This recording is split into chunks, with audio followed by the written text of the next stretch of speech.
老井只是路過商店喝了杯免費的水，可老板卻嚇得直冒冷汗。雷哥一眼就瞧出了裡面的貓膩，原來商店正在遭受打劫，劫匪為了逃命，慌亂之下打翻水壺，趁機逃出了商店，手槍也不慎掉落在地上。隨後雷哥一路狂飆，將劫匪堵在了居民樓中。Wait, don't shoot. Shut your mouth. Hey, back inside the apartment. Turn around, put your hands against the wall. I promise I'll throw you out that window.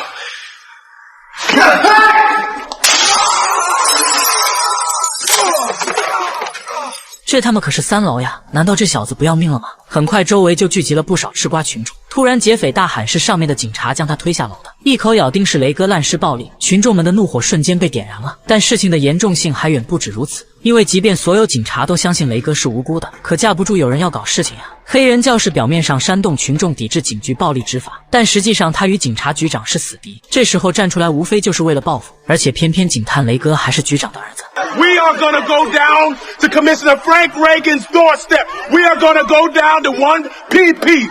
So now where are we going? 1PP! 1PP! 1PP! Say it again! 教士難得抓住這麼一個報仇的機會，趕快趁熱打鐵帶頭，將警局圍了個水泄不通，甚至不知道從哪裡找到了一個與雷哥有過節的白人小子，當面潑髒水，指責雷哥執法時不僅動手打人，還暴力審訊，反正該說的不該說的都說了。而局長老福就靜靜地在辦公室看着這個跳梁小丑嘚瑟。副手建議他抓緊開個記者發布會聲明一下，但老福其實心裡早就有了打算。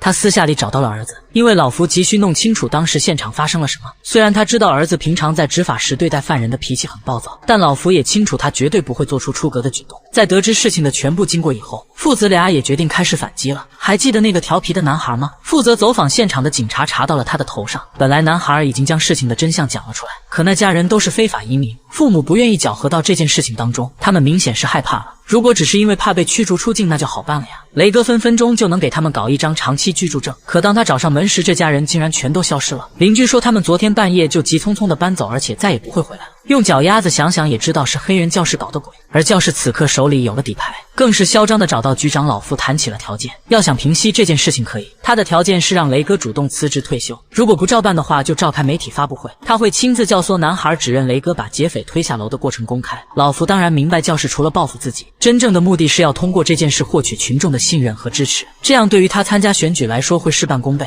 可老夫還是毅然決然地拒絕了他，因為只有這樣才會讓他露出馬腳。果然，雷哥在全天候跟蹤教士的時候發現了貓膩，教士在一個豪華住處下了車，而且還拎着2大包禮物。等教士走後，雷哥和搭檔找到了物業經理，只要拿到昨天新入住人员的名單，就真相大白了。物業經理態度十分惡劣，明顯是收了黑人教士的好處，可雷哥來之前就申請了搜查令，這下男人是徹底傻眼了呀。